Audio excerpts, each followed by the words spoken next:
Al started training, showing, and competing with horses in the early 1960s.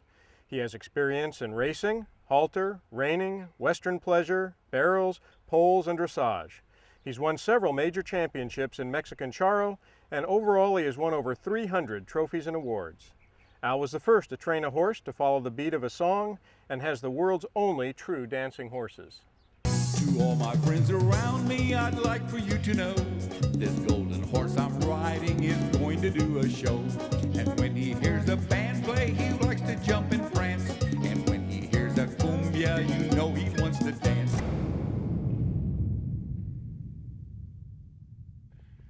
Okay, ladies and gentlemen, let's talk a little bit about this double rein. Notice I have the double rein set up. The bottom rein is on the rollers and the top rein is straight, but I'm holding them both on one hand. As we make a turn, like we're going to turn away from you, we're actually going to just pull on this rein here, and that brings this rein across his neck. And that way his head turns in the position that he should be going in. Your horse should always follow his head. So if he's going to go in the right, he's going to follow his head to the right. If he's going to go to the left, he follows his head to the left. So all we have to do here to get him to make a turn from a dead stop, in this case, is just turn his head and put a little pressure on both knees. And as you do, he'll turn. Now, as I'm coming around this left turn, when I come even here, I'm going to actually just reverse it and come back the other way. Now, the beauty of these double reins is actually you have 4 points that you have contact with your horse, 2 on this side and 2 on the other.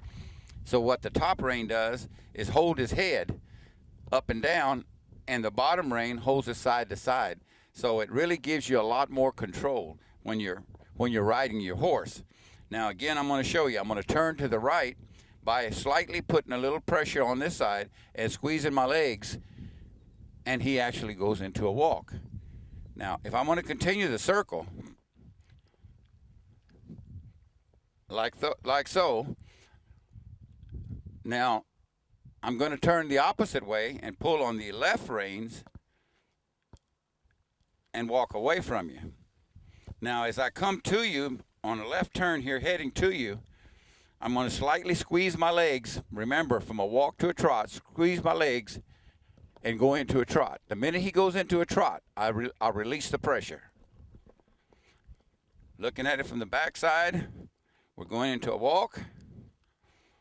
Slightly squeeze my legs and go into a trot. Pull my left rein and I make my smooth left turn. You notice how his head is down? He's in a collected position. That means his feet are coming up and down. A real good example that I use for this is if I were to ask you to run from point A to point B, you would run, then I would measure your stride, and let's say for just argument's sake it's 3 feet. Then I would ask you to put a small child on your shoulders and repeat that run. If you'll go and measure your stride's going to be a lot shorter. The reason for that being is because you're collected, because you have him on your back, so you're collected. Well, that's the same principle that we use a horse in his head in a vertical position. I've had some people ask me, is he uncomfortable like that? No, he's really not. He actually can tuck it even further, as you see him doing there. And he'll do this from time to time. But if a horse has his nose up, if his nose is up, you have no control over him. You have to have his head in a tucked position in order for you to have total control, and at the same time, you don't need to tie down on him or anything like that. And you see now, he's got a lot of liberty. He can drop his head. He can come even further back. He'll raise it up. He'll hit the end of the double reins, and then he'll back his chin back up. And this double rein, like I said, is just a beautiful, beautiful tool that I've used for many, many years. And if you noticed, I'm not doing anything any different that you wouldn't do with one rein, except that I'm using 2. Okay, ladies and gentlemen, what I'm going to do is I'm going to walk towards you, and if you notice, my feet are straight. I'm in a walk, and I'm going to go from this to a trot. Now I'm going to turn my back on you, watch my legs very carefully, and I'm going to bring both calves together. As I'm coming from a walk to a trot, I just squeeze both calves together.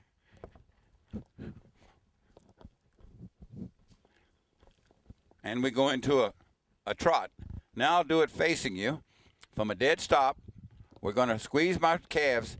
I like to ride with a little crop. You can do this. This is the way you train your horse.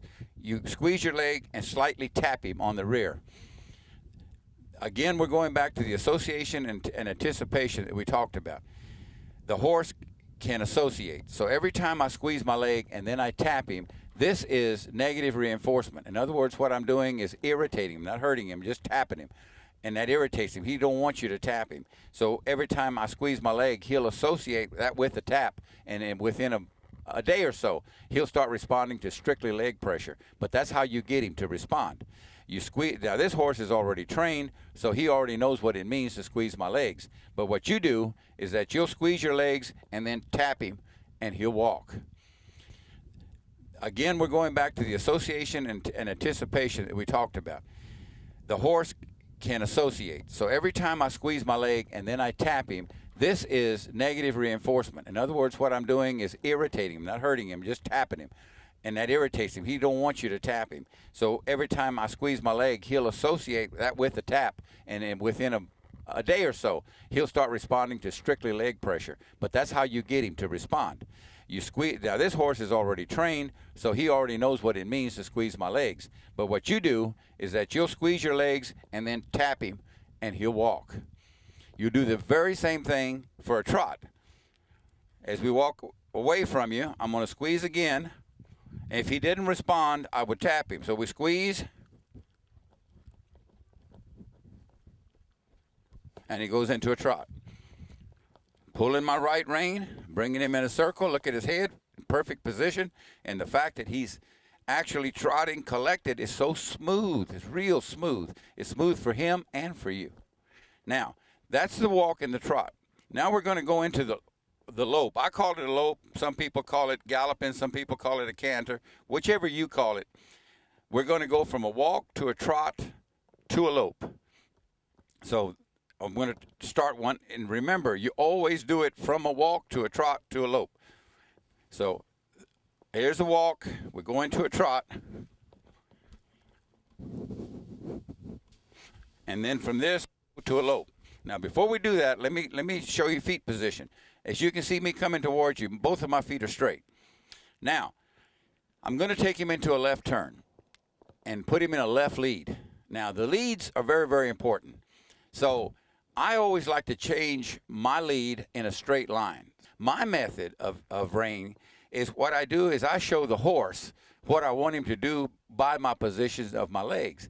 Now, as we're in a lope or in a gallop or in a canter, as you might call it, the leg position stays the same. So as I go from a walk, pulling my calves together, releasing them when he walks, pulling the calves together again, and going to a trot. And then from a trot, I will slightly push this foot forward and this one back behind me. From this position to this position. This one here will be from this position to this position. What that does is that he can see that foot, and he can associate this with a left lead. Again, with your little crop that you have on the opposite side of whatever the lead is. If you're in the left lead, the crop will be on the right side. So as you give him that cue, if he doesn't go into a lope, all you have to do is press this leg, put some pressure on it, and pop him. And you accomplish the same thing you did when you were trotting. So when we pop him here, he'll jump into this lead. Now, as I'm in that lead, my legs stay in that same position. If I want to increase the speed, all I do is put a little pressure on this one and pop him, and I increase the speed. In order to stop him from a lope, then all I have to do is leave this foot alone, throw this one forward, and that's the indication that we're going to stop. You count 1,001 and then slowly pull on your reins, and you'll get a real smooth, collected stop. So let me demonstrate how that works. Now, once you get your horse picking up your leads, first your left, then your right. The horses are actually always one-sided. They can either do natural left lead or do natural right lead. They're kind of like we are, you know. Some are right-handed, some are left-handed. So you got to work on the lead that he has the most difficult with. Let's say in this position, this particular horse jumps a left lead a lot faster than he does a right. So what we do then is we'll do right leads 2-1 or maybe 3-1 in ratio with the left lead, because the left lead he can pick it up. So now as I'm coming towards you, what I'm going to do is I'm going to take him into a trot, from a walk to a trot into a lope. And I'm going to get that lead changed right in line with you, and then I'll make my circle. So as I pull away from you, to give me some distance so that you can see, I'm walking in by slowly pulling my calves together. Now, as I turn, I'm going to go into a trot, again pulling both calves together. And then by slightly putting this foot forward, he goes into a left lead. And he'll stay in that left lead as long as I have that left foot forward. He knows that that's the lead that he's supposed to be in, whether we're running in a straight line or whether we're making a turn. It doesn't matter. He'll stay in that lead. As I come up to you, I'm actually going to take him into the right lead by just switching my legs around, and he'll pop into the right lead. Now, this is not done overnight. This is a maneuver that you have to work very, very hard with. So let me show you how to get it. Now, throwing both legs forward, he comes to a stop. Let me show you how you're going to get this lead. If you're working a left lead, I want you to bring him down into a trot. That means put your feet back in line. Then change position. Give me your right foot forward and your left foot back. And then get him back into a lope. Now, this is what you want to do. You want to take walk, trot, lope. As you come back, you want to change leads. You come back to a trot, change the position of your feet, give him time, and you'll make a right lead. So let me demonstrate.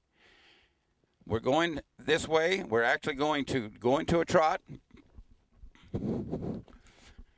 Now I'm going to cue him by going into a left lead. He's in a left lead. Now the way I want you to do it is when you're coming in straight, bring him back down to a trot, change your feet positions, and go this way.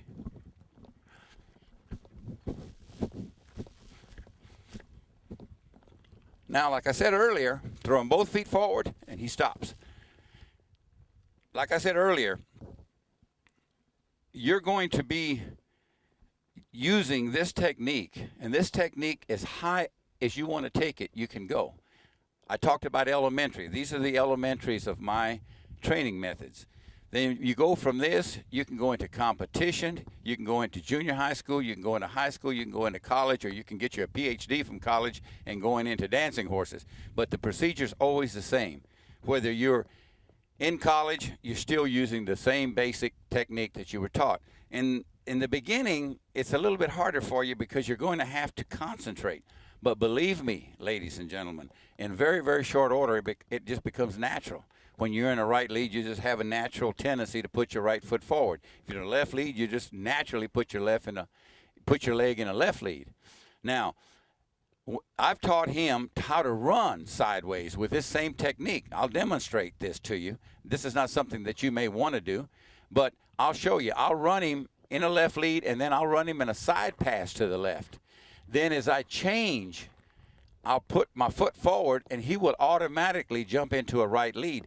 This is a very, very good practice for him. You might try this. You may not go to this extent, but try this. Now, let's go again. Now we're going in the left lead. Now I'm going to lope him sideways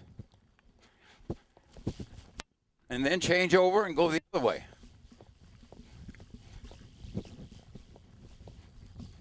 As long as my foot's forward, he's in that right lead. And then we go back to the left lead. That is one way to do it. But whichever way you do it, like I said before, what you can do is you can start off changing leads like I showed you. Then after a while, your horse will actually get to where he'll do it by himself as soon as he sees that you want him to. But you got to give him enough time, because if he's in a left lead, his right foot is hitting first, and then his left foot is hitting second.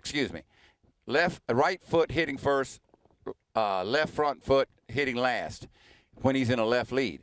So in order for him to change leads, he's going to have this leg up in the air. So as he hits, you change leads, then while the right leg is in the air, he'll come back on the right side in order to get your right lead.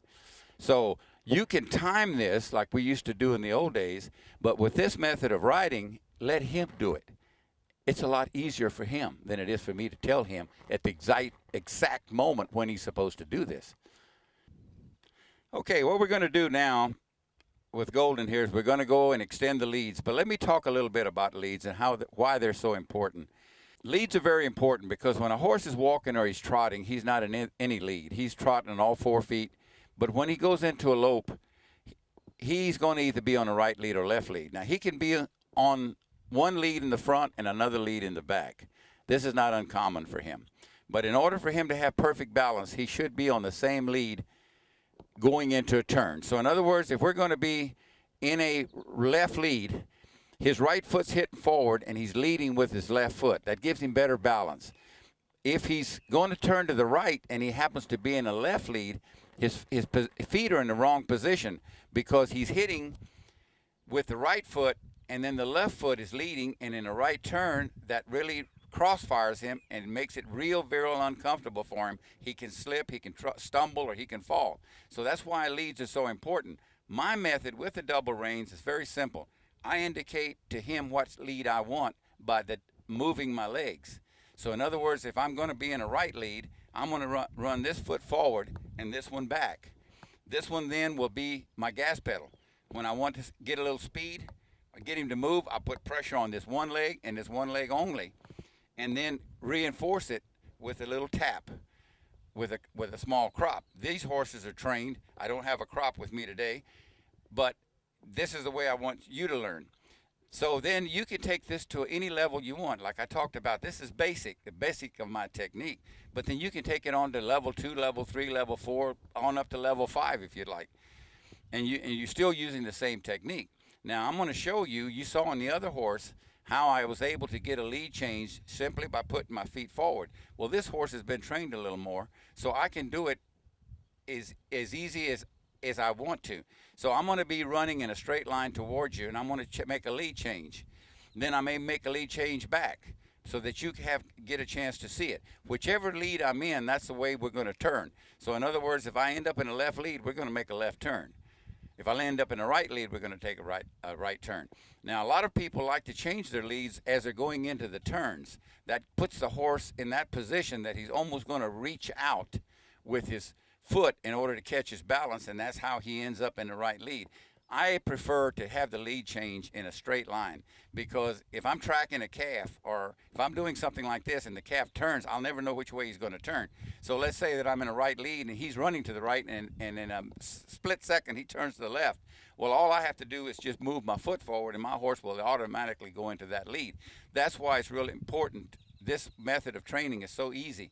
So as easy as it looks, it takes a lot of practice, but you can get it done. So I'm going to demonstrate to you now. We're going to squeeze our legs, move him forward. If he didn't, I'd hit him with a little crop.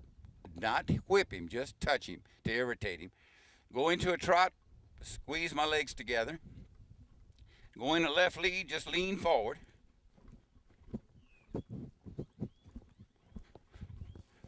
As I make a turn, and I'm heading back towards you, I'm going to change positions and go into a right lead.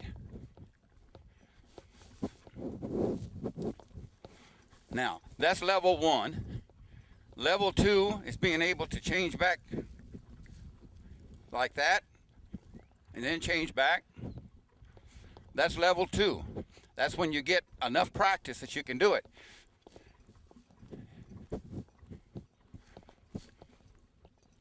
Then we can change leads every other stride.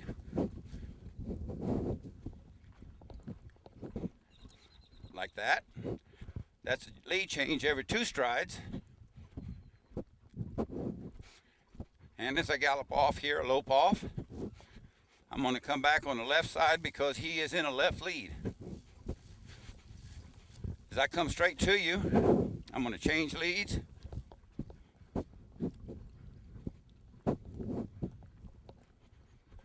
As you see how we do that. That's taking him up the ladder. That's taking him on up to high school level, to dressage level. Now what we can do is make him change leads every stride. This, by using the same technique, that's taking him on to college.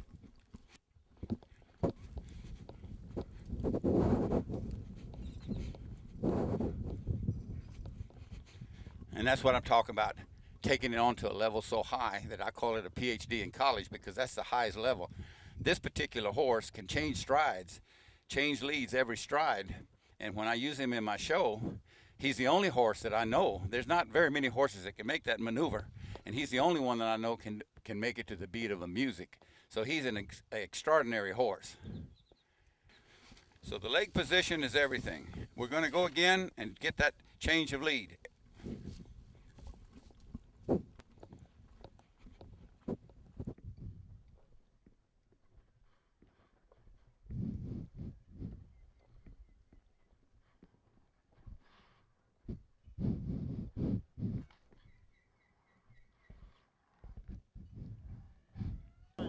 Okay, folks, this is what I'm talking about.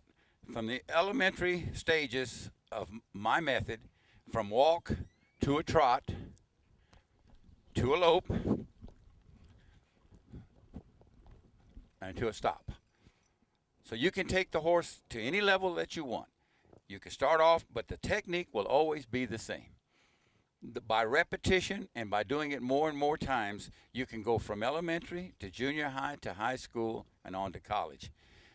So, but the technique is still basically the same thing. So all you have to do is just really work on your technique. Make sure your feet in the right position. Make sure your saddle is adjusted well. Make sure that your horse is collected by using the double reins, and then the position of the double reins. Always have your elbows next to your side. I don't mean holding them next to the side, just have them next to your side. By having your elbows in like that, that puts your hands in the right position. If your elbow comes out, look what it does to your hands. That's why it needs to be in like so. If you pull them out, my hands go up and they're in the wrong position. If I pull them back down, then my hands are in the right position. Your hands should be just right above the horn.